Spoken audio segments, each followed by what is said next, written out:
Wakil Bupati Sanggau Susana Herpena meninjau Rumah Sakit Umum Daerah atau RSUD MTH Zaman Sanggau yang baru di Kelurahan Bunut, Kecamatan Kapuas, Kabupaten Sanggau, Kalimantan Barat kemarin. Peninjauan dilakukan dalam rangka persiapan rencana perpindahan seluruh pelayanan dari rumah sakit lama ke rumah sakit yang baru. Dalam peninjauan tersebut, Wakil Bupati Sanggau disambut Kepala Dinas Kesehatan Kabupaten Sanggau, Ginting, dan Direktur RSUD MTH Zaman Sanggau, DRG Roy Nebaho, serta staf lainnya. Selanjutnya, meninjau seluruh fasilitas mulai dari ruang IGD, ICU, operasi, rawat inap, poli, dan lainnya. Wakil Bupati Sanggau, Susana Herpena, mengatakan bahwa dalam rangka 100 hari kerja Bupati dan Wakil Bupati Sanggau, diharapkan pada bulan Mei 2025 ini, seluruh layanan sudah bisa pindah di rumah sakit yang baru.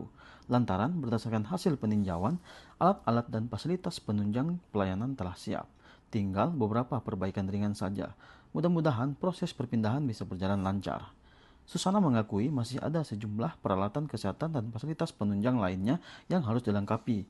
Tentu memaksimalkan pelayanan di rumah sakit yang baru dan pemindahan ini juga butuh biaya yang besar.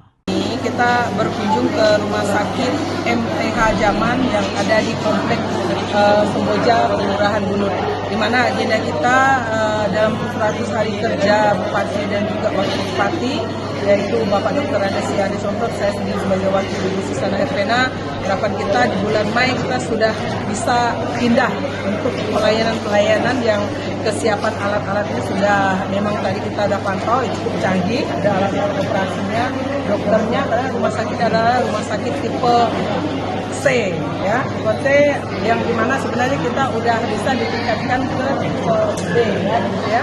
Nah, jadi ini salah satu pelayanan untuk menjadikan Sanggau maju berkelanjutan, ya. Nah, jadi tadi saya tekankan di bulan Mei kita sudah pindah ke rumah sakit ini karena fasilitas sudah lengkap, hanya perlu beberapa perbaikan saja, ya, karena memang rumah sakit ini dari pembangunan amat tidak dilengkapi. Jadi tadi ada kebocoran yang ringan, mungkin bisa kita rehab, ya.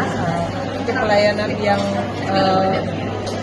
hariannya yang rawat jalan itu pasiennya 100. Tadi kita lihat ada pasien dari Sintang, Sekadau, berarti kan Tambak Sanggau, berarti ini rumah sakit yang menurut saya untuk ke depan bisa kita tingkatkan pelayanan menjadi rumah sakit rujukan dari Kabupaten Kapuasulu, Sintang, Melawi, Sekadau, dan khususnya Sanggau, dan juga rumah sakit mungkin Ngabang pun bisa kesini karena terdekat tadi, ya. Jadi mohon juga ya memang dukungan untuk pemerintah provinsi dan juga pusat, nanti kita akan komunikasikan sehingga untuk mengurangi masyarakat kita untuk pergi ke daerah luar negeri, yaitu rumah sakit di Kucing, ya. Jadi bisa menjadi pelayanan untuk membantu beberapa kabupaten. Ya, tentunya ini kalau dilihat dari kemampuan APBD kita tidak mampu, ya, adik kita, tapi saya yakin nanti kita betul kerjasama dengan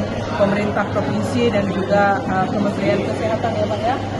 Segera kita komunikasikan dalam waktu lengkap ini. Ada penambahan juga beberapa unit untuk rawat inap kembali, ya Pak, ya, yang sekarang udah bisa 128 ya untuk rawat inap. Kita akan ditambah kembali 100 unit, ya Pak, ya. Terus juga ada penambahan ruangan khusus untuk yang pelayanan VIP-nya, ya Pak, ya. Karena memang sekarang belum ada, walaupun beberapa alat canggih, tapi untuk belum ada, akan segera kita juga bangun. Tentunya ini akan kita koordinasikan dengan kementerian dari Kementerian Kesehatan yang ada di Sementara itu, Direktur RSUD MTH Zaman Sanggau, DRG Roy Nebaho, mengatakan bahwa proses perpindahan akan kembali dilakukan pada Mei 2025 ini dan dilakukan secara bertahap lantaran masih ada beberapa bangunan yang belum terbangun. Tapi untuk pelayanan langsung kepada pasien diusahakan bersama mulai dari bulan Mei nanti, dan untuk layanan IGD dan rawat inap di gedung baru diusahakan mulai beroperasi secara bertahap. Mudah-mudahan ini berjalan lancar karena ini termasuk juga program 100 hari kerja Bupati dan Wakil Bupati Sanggau. Sudah kita persiapkan sekarang nih semuanya. Kalau untuk tenaga kesehatan cukup, Pak? Tenaga kesehatan terus terang aja saya bilang kita manfaatkan yang adanya. Kalau saya bilang cukup, tidak cukup. Tapi yang jelas kita manfaatkan yang ada dulu sekarang nih. Kenapa? Karena untuk tenaga sekarang kan agak pada penambahannya kan agak terbatas nih, kemampuan pemerintah daerah juga terbatas, tidak bisa juga seperti dulu lagi ada tenaga honor, kontrak. Nah, sekarang kan tidak boleh lagi. Nah, kita berharap nanti mudah-mudahan dengan ada yang tenaga yang ada kita maksimalkan lah.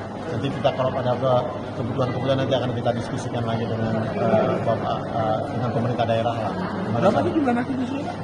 Sekitar 550 orang. Sudah termasuk dokter? Iya, seluruhnya. Download Tribun X sekarang, menghadirkan lokal menjadi Indonesia.